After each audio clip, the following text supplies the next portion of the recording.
Ooh, this is a good one. This is great. Somebody emailed us a question about a leaking shower faucet. You can see here, it's disgusting. It's got rust and everything. Richard actually figured out a way how to replace it without ripping the bathroom apart. Great stuff. And here's one from a young couple in their first house. The rooms are covered in wallpaper that's been painted. Tough to get off. Dying to find out how they do it. Well, I'm Steve Thomas, and welcome once again to the loft here at Ask This Old House, where our uniformed attendants, well, not so uniformed, are waiting to answer all your questions about maintaining your old house, whether it's 2 weeks old or 200 years old. So, on to the shower faucet.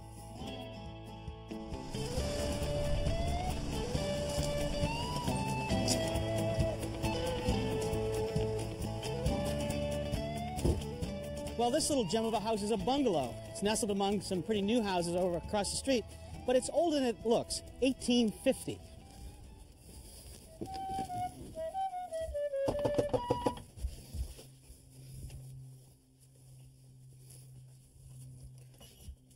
Carrie? Hi. Richard Trethewey, Ask This Old House. Nice to meet you. How are you? Is that a flute I hear playing? Yes. Beautiful. Is that a hobby? No, actually, I'm a music teacher. That sounds great. Thanks. Makes me think of my old piano lessons growing up. Oh, yes. So it's a nice little bungalow. How long have you been here? Yes, just over 2 years. Great. Can I get the 50-cent tour? Yes, absolutely. This is our living room here. We spend most of our time in here. Everybody does. Yeah, with our nice TV. Okay, Can't do without that. decorating sense. We've put in all new floors here. There was all carpeting when we moved in, and we just ripped it all out. My father and my mother and my husband and myself, and other people have helped us, throughout. And this room actually used to be 2 tiny little rooms. This was a back room here, and I don't know how they lived in the small room. But I see out back here a kitchen. yeah, this is our kitchen. Nice and bright. Yeah, we made it a little brighter than it was. Yeah. It was a little dark. The wood paneling was all dark. You've actually got a pretty good sized lot here and a pool outside. Yeah. Is this what you called me about? Let me see a little drip here. No, actually, that's one of our other problems. But our problem's actually in the bathroom. Hey, is this the house here? Yes, that's one of the previous owners found that in the basement when That they bought is the such a house. treasure. Yeah, That's great. it's wonderful to see. Great. Okay. So which way do I go? This way. All right. Maybe you can serenade me while I'm in there. Huh? Okay. Nice little bathroom. What's up? Our shower faucet right here likes to drip all the time. I see. Hot water, too. Yeah. All right, so let's start thinking about the bathroom. Are you happy with the bathroom? Any remodels in the future? Well, we've done most of the bathroom over already, and we're not happy about the shower stall itself, the walls, but right now I think we're just going to stay with what we've got. All right, so the next thing is we could change the whole valve because we can get behind it to replace the whole valve. But that would probably be, I don't know, $300 or $400. Oh, really? Yeah. Okay.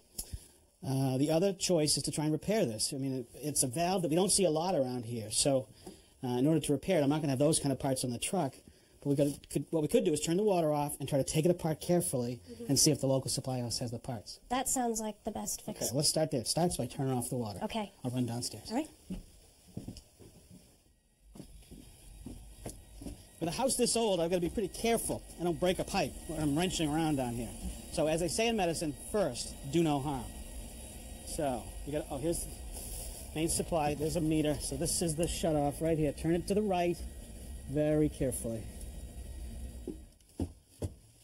All right, with the water off, you want to be my apprentice? Sure. Okay, first tip is to put a rag right down here so that any parts or screws that come out don't commit suicide down the drain. Good idea. Now, we've got to sort of excavate this thing. So it starts by pulling off this index, this cover over the screw. Okay, there's one. Now, underneath is a screw that looks like it's a regular screw. I'm going to try to back that off. Yep, good. It's a terrible sound when you hear the screw snap. Okay, there it is. Okay, 2 down. Now we want to take this faceplate off, and that's also regular screws, counterclockwise. So have you done any plumbing work in the house here, Carrie? We had the new pedestal sink put in, but that's it for new things. Now, this looks like it's been caulked in, so I want to pry this away from the fiberglass wall without scratching the fiberglass. There we go. And there's that.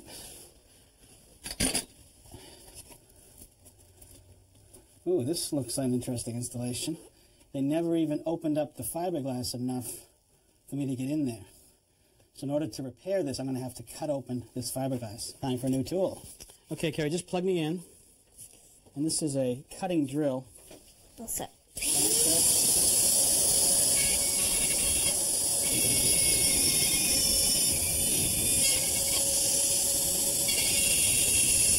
Really good when you don't cut the pipes. Yeah, I was wondering about that. Okay, so now there's a top cap that has some screws, and now we'll unscrew those to get below. What do you expect to find once you open that up? Well, a single lever valve like this has got a cartridge inside, a pressure balancing cartridge, so we'll pull it out and see how it looks.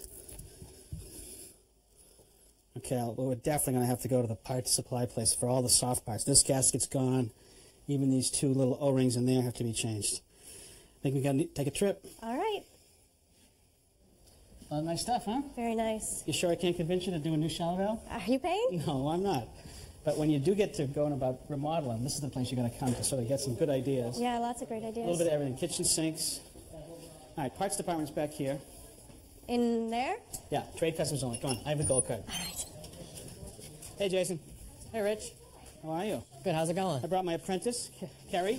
Hi. Jason. Nice to meet you. Nice to meet you too. How are you? This is the parts I called you about. Okay. All right, I pulled it apart, and I'm hoping you can save our bacon because we need these gaskets right here. Okay. All right, so you pull that catalog to see if you got the parts? Sure. Let me see what we can do for you. Okay. Let's take a look. Let's get the catalog out. And let's see what we got here.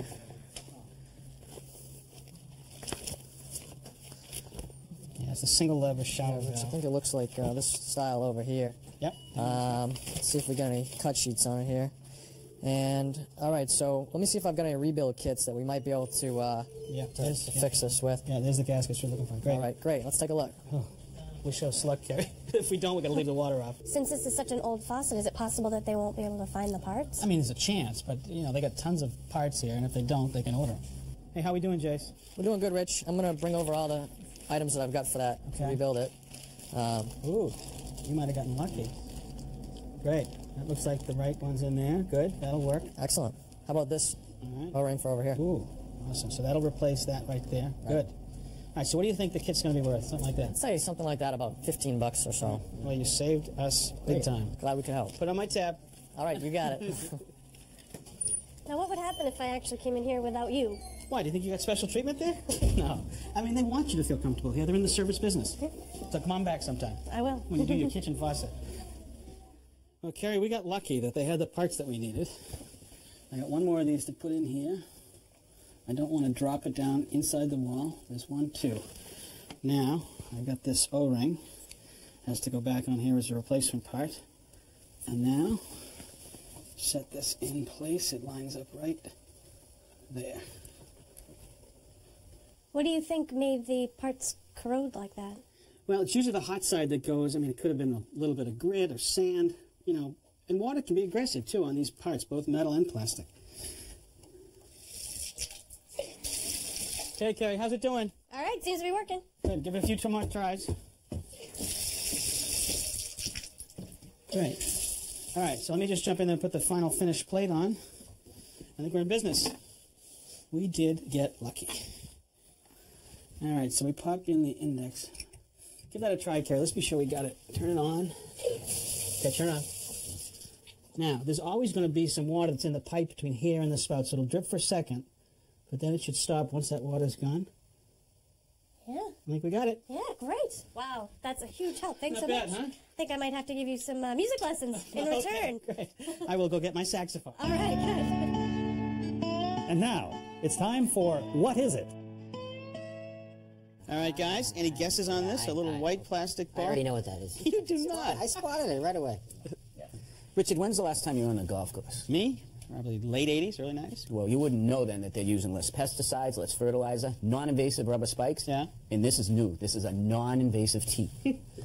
Found only in the best golf courses. You haven't been on the course either, right? Set it down on the tee, put your ball on top, drive away. The best part? No divots. All right, look at how high the ball is. You have to cut 4 inches off my clubs to do this. If your clubs, what clubs are you Okay, so take up golf. Yeah, it's exactly what I thought it was.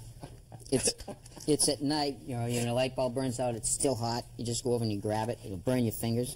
This you wrap around the light bulb.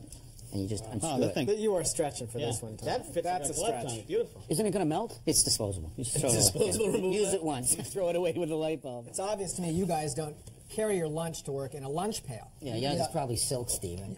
You eat off the disgusting roach coach. Hey, This- Yeah, that's good food. Good This stuff. is for transporting hard-boiled eggs in your lunch pail. Yeah. That's what it's for. Just like that. Do that. There you go. Great, Steve. You know, I've given Bon up appetit. hard-boiled eggs, so I'll give you that back. Here's the important part of this. Here's the clue. See these two little tabs on the side? Yeah. Let's imagine you have a room that you don't want people to get into. You know, say you've got a malt room like we have here. Yeah, we use that You know? one a lot. Right? And you got kids. You don't want them to get in. Well, this goes over the doorknob.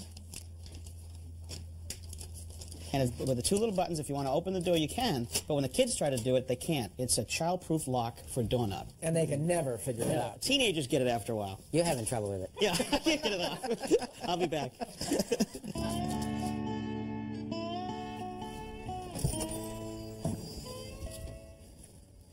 Well, it's not often we get to work on a pink house. Reminds me of Bermuda or the colors in the Southwest. It's a lovely old Queen Anne Victorian. Let's go inside and see what the homeowners have for us.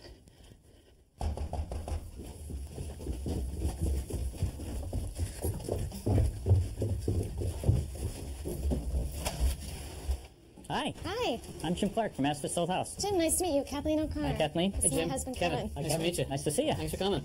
Come on in. Great. Sources, come on. Come on. This looks like a two-family. Has it always been that way? The house was built in the late 1800s, and it was converted to a two-family in the late 20s, Oh. as best we can tell. And your plans? Our plans, we're going to keep it as a two-family and do some work on it, as you can see. Well, it looks like you've been heavily into it already. Looks like you've done some heavy lifting. Yeah, I mean, this was the old kitchen. It was really small, so we took these two walls down, demolished them. Yeah? Took the ceiling down. Yeah? Been kind of working our way through it. Oh, look at this window. Hope you're going to save that. We're going to try to. It's kind of in the way now, but we'll try to figure something out with the space. That's a beauty. What else? Oh, it looks like you've been at work on wallpaper and plastering. Yeah, the plastering has been quite a project. It's been I know I'm not very good at it, but I've It looks like you got a good start. We can persistent, I guess. give you some ideas on that. Great, great. A lot of sanding, scraping, caulking. It's taking a lot of time. This one's half done, but we finished over here. Got another room that's cleaned up. Let's see it. This is going to be the living room. Great room. Nice light. Yeah, it's a good room. Had 3 or 4 coats of paint and paper on it, which we took down, and Kathleen did most of the plastering and cleaned it up and painted most of it, so that we got a place to live while we do the rest of the house. It looks like you can exist in here while you work on the rest of it. Yeah, it's not bad. Nice details. We like the windows. It's a great little spot. Looks like you did a pretty good job on the plaster, the ceiling. They even did the casings, but you haven't attacked these sash yet. No, not yet. We kind of ran out of time and wanted to get in here, so but we want to, try that eventually. Well, I would give you a suggestion. I would take these right out if you're going to work on them. Don't work on them in your clean living space. Take them out, move them to another room that hasn't been cleaned up yet, and set up a window factory. Strip them down. You can do the outside of it at the same time. Fix the putty, decide on your outside color, paint them up, and then put them back in one at a time as you have time. Then you don't feel so overwhelmed. Yeah, sounds good. Put Kathleen on it right away. Sounds great. Kathleen, you said you had some problem with wallpaper. It looks like you did a pretty good job. Yeah, the wallpaper's been really tough to get off. Let me show you what we have in the hallway. Okay. We've got several layers of wallpaper that has been painted, Oh, that's a no-no. so it's a real problem. Oh, please, promise me, for the rest of the project, you won't do this. Oh, I can't imagine why anybody ever would, but, we really need to get this wallpaper off so that we can put some fresh paint on Yeah, it's, and clean it up. This is a tough situation, but I think I can help you. I think what we need to do, though, is set up a proper staging. Okay. If you could help me out with that down at the truck. Be great. Sounds great. Let's go. Okay, I think we're all set. We've got a good working height here, good sturdy plank, good drop glass, and a few good tools. Simple tools, really. Wide scraper blade, some scrubbing pads, various scrapers. This is what we really start with. This helps soften the wallpaper glue. We pour some of that solution into a pump sprayer, just like a garden sprayer. So mix some hot water in there, and we spray that on the wall, and that's the first step. Sometimes we actually go to a machine like this. Have you ever seen one of these? No, I haven't used one of those. It's an electric wallpaper steamer. Pour some water in there, it heats it up. You hold it over the wall. Doesn't ruin the wall at all? Nope. plaster is good and strong, it can stand the heat. Once it gets soft, then you're back to your scraping. You have to buy that, or can you rent that? No, these are for rent. Oh, great. Okay, so the first step would be, though, whatever method you're going to use, whether it's the steamer or the pump sprayer, you've got to give yourself a little bit of an edge. You've got to use this tool, which will nick the painted surface with these really sharp blades, and let the solution or the steam soak into the wall. Kind of random pattern, go over the whole wall, get a bunch of nicks in there, then we're ready to spray and steam. You want to try it out, Kathleen? Sure. Okay.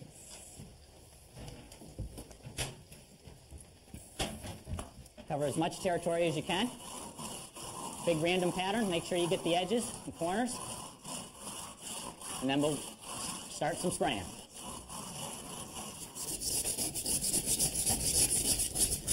Oh, Spellers ahead, mine. looking good. Getting it plenty wet. Nice and wet, yep. The wetter the better, because the solution needs to soak in and penetrate through this painted surface. What is this stuff? A little smell to it. Yeah, it's some sort of enzyme-based product that softens the glue and allows you to scrape it off. Let's hope so. Well, the steamer's working. If it gets wet, it definitely comes off easier. Yeah, whether the solution comes from the pump sprayer or from the steamer, you got to keep it good and wet, and then you're going to make some quick progress. A little more solution up here, Jim. Give my arms a break. You got it. We'll get that wet down. As long as there's so many open edges, it really soaks in. I think we've got this wall licked. There we go. So, Jim, what's the truth there? Is this how Michelangelo actually got started? Oh, yeah. I have it on good authority. This is it. Oh, it's looking great, guys. I'm proud of you. Good work. The final step would be get it wet again. And what we got to do is scrape off the remaining pieces of paper and the glue residue. Right. Using that same solution. And then we really get into it with buckets of water. Maybe a grill scrubber. Okay. Not going to hurt the plaster at all? Just right down? No, just scrub it down. Keep rinsing it off. Just like that? There you go. Good. Don't be afraid to really scrub it. Loosen up that glue. You don't want to put a coat of paint on over the glue. When the glue finally dries again, it'll wrinkle the paint. And then you'll be back to square one. Well, what do you think, Coach? I think you guys did a great job today. The wall looks really good after a lot of scraping and scrubbing. Yeah, definitely a lot of scraping. But, we appreciate the tips and the help you gave us as well. You're welcome. So, Tom, having a Martha moment? Yeah, kind of, Steve. I'm just playing with a hot melt glue gun here, but these are great for tacking things, but the glue has no holding power. It doesn't have a lot of strength to it. So you got something new and improved? I do. I have a polyurethane-based hot melt glue. Polyurethane glues have been around for a while. Right, and they have great holding power. But the way that you apply this glue is different. This actually goes into this heating element, which attaches to this trigger, which goes on the base, which heats up the glue. So what's the advantage? Well, you have the strength of the polyurethane and the fast set time of the hot melt. Let's see it go on. Okay. Now that tells me that the glue is ready. Remove it. Take the cap off. Hold that for me, please. Right on the end grain, a little bit of glue. Just one side of the joint? One side of the joint. Push it in place. Now, why the gloves? Because if you get it on you, it'll burn you. And also, polyurethane glues are very hard to get off of your skin. Now, I noticed you got a red and a yellow as well as a green cap. What does that indicate? That indicates the set time. There's 30 seconds, 60 seconds, and 75 seconds. So if you have a piece that's really complicated, you may want the long set time. Waterproof? It is waterproof, yep. And how much is something like this? This gun goes for about $100. Wow. I think this shows a lot of promise. I do too. Ready to pick it up? We'll give it a shot. Try doing that with some other type of glue. That is great, Tom. Thank you. Thank you, Steve. Now, don't tell me. What is it, some sort of ping pong paddle for the corner shots? Nice try, Richard. Yeah. You think you're right? No. No. You're wrong. You're always wrong. We can tell what you made in shop class. Mostly ashtrays. 3 grooves and everything. So remember, folks, this is a show that thrives on your questions. Anything you want to know about your old house, whether it's 2 weeks old or 200 years old, ask one of these characters. So until next time, I'm Steve Thomas. I'm Richard Thuy. I'm Roger Cook. And I'm Tom Silva. For Ask This Old House. Now, it's good to see that you guys stick together. Email your questions to our online address, asktoh@pbs.org, or write to us, care of This Old House Magazine, 1185 Avenue of the Americas, New York, New York, 10036. And thanks.